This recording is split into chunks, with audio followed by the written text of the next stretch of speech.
আজকে মনে হলো নিজের মন থেকে কিছু একটা রান্না করব। তো কি রান্না করব ভাবছিলাম, তখন সোনা বলল মা চিকেনের কিছু একটা তৈরি করো। বললাম ঠিক আছে তাহলে চিকেনটা এনেই দে। তো কিছুটা চিকেন এনে দিল। তারপরে ভাবলাম এটাকে দিয়ে কী করা যায় চিকেনটা, কারণ আমরা সবসময় হয় ঝোল নাহলে কষা নাহলে এই ওই কিছু না কিছু মানে সব রকম দিয়ে তো হচ্ছেই। তো ভাবলাম একটু আলাদা করি। তারপর দেখছি যে কিছুটা বাঁধাকপি আছে, মানে বাঁধাকপি দিয়ে আজকে করি। শীতে আমি অনেক কদিনই ফুলকপি দিয়ে করেছিলাম, তো আজকে সেখানে বাঁধাকপি দিয়েছি আর একটু তেঁতুল দিয়েছি, তার সাথে দিয়েছি জিরের গুঁড়ো আর ধনে গুঁড়ো, আর এখানে আমি হলুদ দিইনি, আর কাঁচা শুকনো লঙ্কার গুঁড়োটাও আমি ব্যবহার করিনি।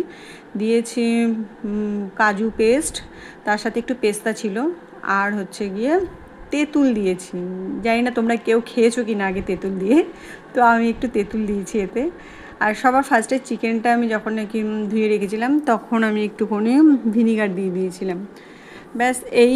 আর একটু চিনি দিয়েছি। তো প্রথমে পেঁয়াজটা ভালো করে ভেজে নিয়ে তারপরে আদা রসুন পেঁয়াজটা মানে একসাথে পেস্টটা দিয়ে ভাজলাম। তারপরে দিয়ে দিলাম বাঁধাকপিটাও ভাজা করলাম ওর সাথে, আর আলু তো সবার আগেই ভেজে রেখেছিলাম। ব্যাস তারপরে চিকেনটাও দিয়ে দিলাম ওর মধ্যে, কিছুক্ষণ কষিয়ে টষিয়ে ওই যে কাজু আর পেস্তা যে বাটাটা ছিল সেটা দিয়ে দিয়েছি। তারপরে বেশ নেড়ে চেড়ে দেখছি একটু শুকনো শুকনো হয়ে গেছে, আমি কিছুটা একটু গরম জল করে এর সাথে মিশিয়ে দিয়েছি। ব্যাস রেডি। তো সবচেয়ে বেশি লাগছে কোনটা যে আমি এর আগে কখনো আমি তেঁতুল দিয়ে আমি এইভাবে খাইনি, নিজে থেকেই মনে হলো দিই, তো সেটাই করলাম। আর হলুদ দিইনি বলে কালারটা এমনি এসছে, আমি চেয়েছিলাম আরও হোয়াইট হোক। আর দরকার ছিল টক দই তো ছিল না।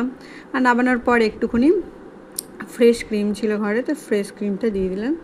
ব্যাস এই আজকে রান্না আমার। দেখা যাক খেয়ে কেমনি টেস্ট হয়েছে, সবাই কি বলে। তো ভাবলাম তোমাদের সাথে একটু শেয়ার করি, তাই ভিডিওটা করছি।